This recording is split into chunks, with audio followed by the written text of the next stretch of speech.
All right, Dave, thanks so much for being here. Happy to be here. Okay, I have to start broad here. You have spent your career essentially saying, I don't care what anyone thinks about me. But when I was reading this book, I did feel a little bit it was a bid for legacy, your version of it, but still wanting people to know more about you. Is this you finally saying that you want to be understood? I don't think I'm ever going to be understood by people who don't like me. I've kind of come to that conclusion.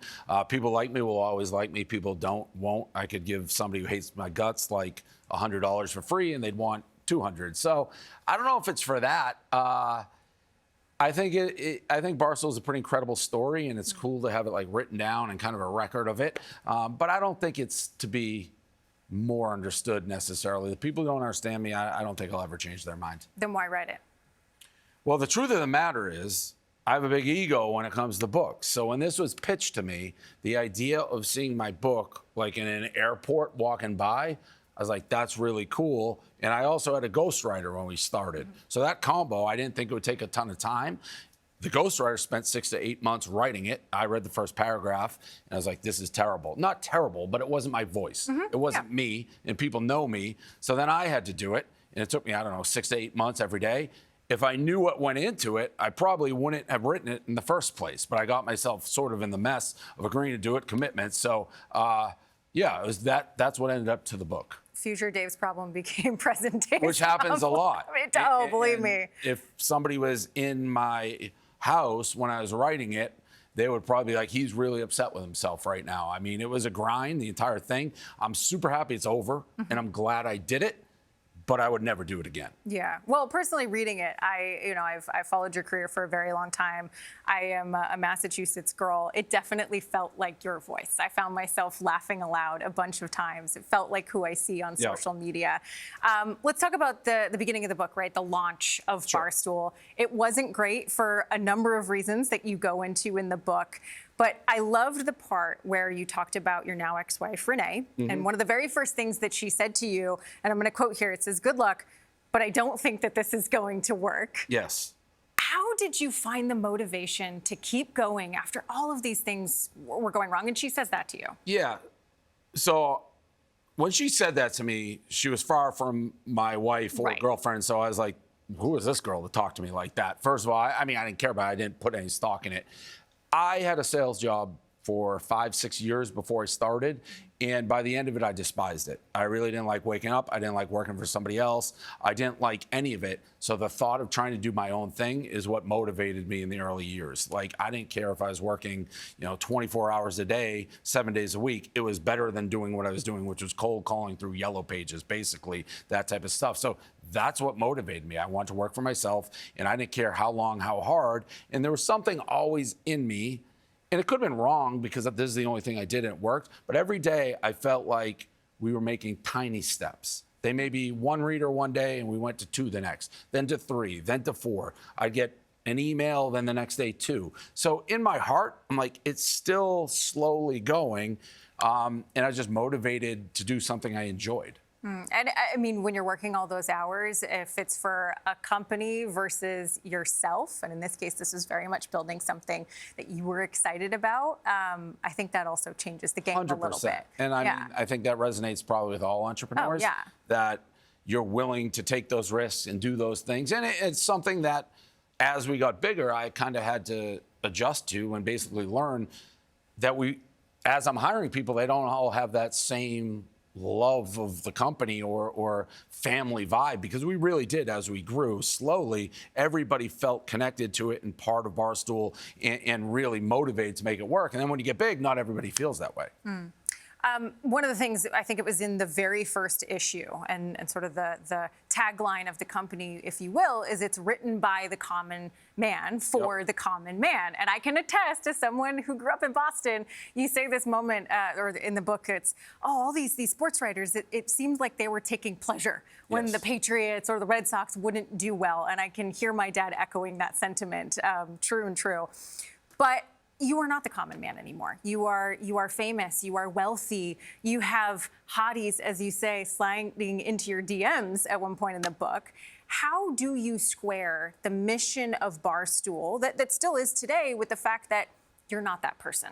Yeah, I think you just got to be honest and authentic to the readers. Like, I'm a horse racing fan. I love horse racing. So I used to bet on horses. Now I own horses because I can afford them. But I'm still doing things I probably would have done, but I just have the means to afford it. But I've been very frank and straightforward with it the entire time. And I think a lot of our fans like root for me. Like, they saw me. There's people I'll still in the street with Boston. I used to hand the papers out. Like, I would literally be in front of the Boston Garden, yelling versus, like, you see the other people handing out newspapers to get people to take it. And then 10, 15 years later, I'll see these people in the street. They're like, you handed me a newspaper outside the Boston Garden. There's something about that makes people root for you, and they're not jealous or mad or upset when you become successful. It's sort of the American dream. So not everybody. Of course, some people will be like, oh, you're nothing like you have. I said I wanted my book in the airport. To be honest, I haven't been in a public airport in a long time. So, like, I do have those things going, but as I don't hide it. Like, it's my life. I've been very lucky with Barstool. It's just being honest with everybody. I think that's a fair point. That when you're outside your mansion and you're doing Tea by the Sea. By the way, one of my favorite segments of yours. It's not I'm the everyman, but you're still talking about the same things that we're all talking about. I want to ask you a little bit about Call Her Daddy. There's a whole chapter in there. One of your management ideas that I got from the book is basically hire great talent, hire them, and then just let them run wild. And Call Her Daddy is a really great example of that. Yep. You hired them, they did the podcast, they launched on Barstool, and became one of the most successful podcasts in the world. But it kind of felt like you are ultimately building a company that then creates brands that want to do what you do.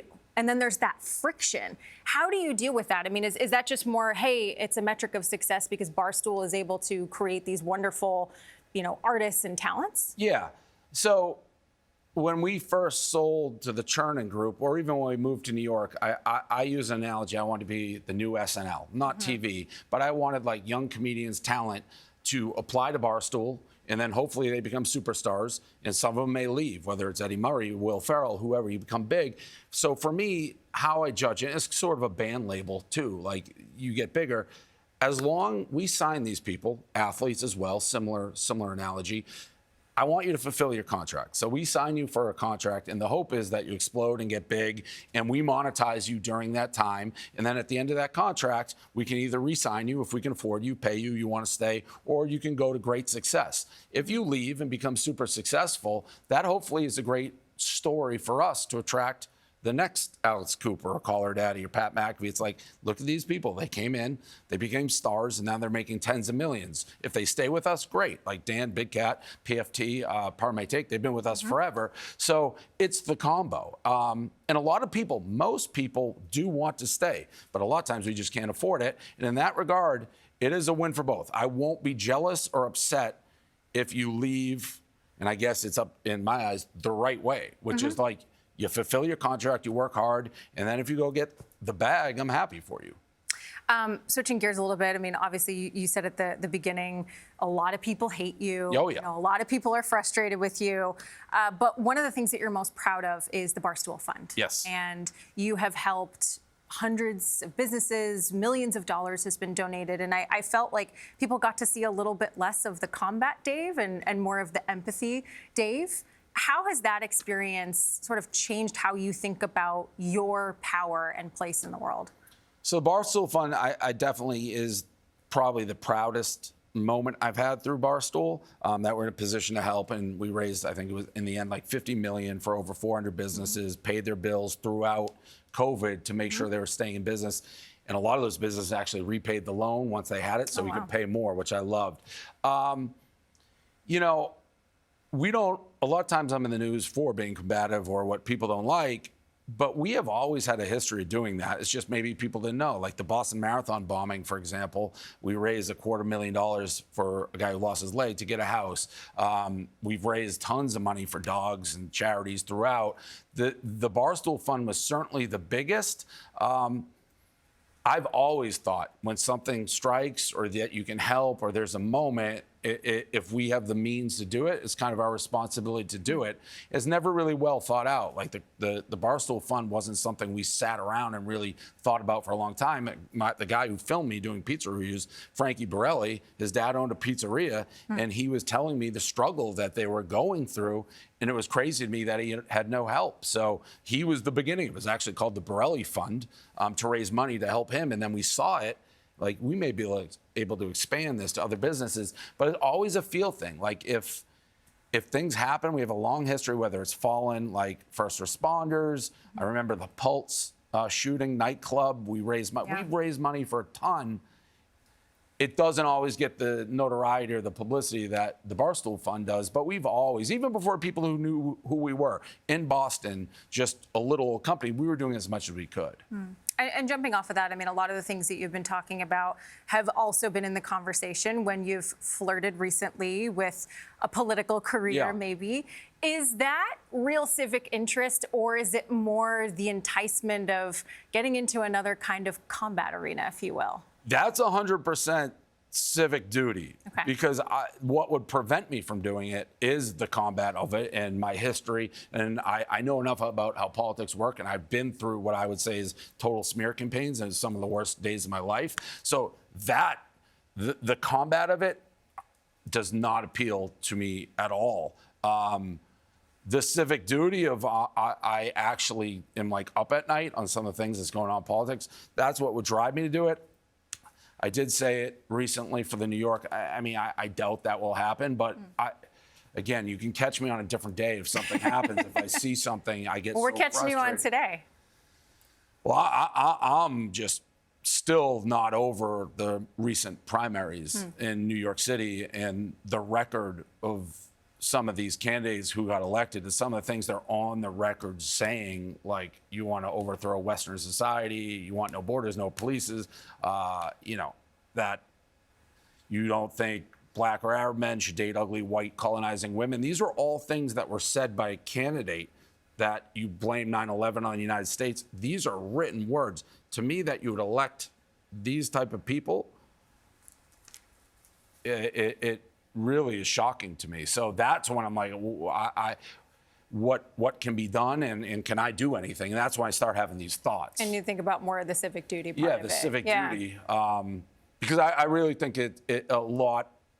Like, I am an entrepreneur, I'm a capitalist, I do not believe in socialism, but even if you believe in socialism, in some of the things, like, I'm all for, I think everybody should have health care. So I think sometimes people get my political views really messed up, but I love the United States. I'm not saying it's perfect. When people are openly saying they hate the country, and they're being pretty blunt about it, and then they just delete their social media profile like it never happened, I have a major problem with that. So that's when the civic duty comes, but it really would be civic duty, because I'm happy with my life. I'm sitting on the beach in Alvarado and Miss Nantucket. Peaches, Pizza Beagle. And that's the other part. It's like, why do I want this headache? Like, I even just hinting at it, like, my social media is a dumpster fire of everything under the sun being said about me. So that's the world, and that's what you do when you get into politics. So, it's a daunting thought, and I go back and forth on it.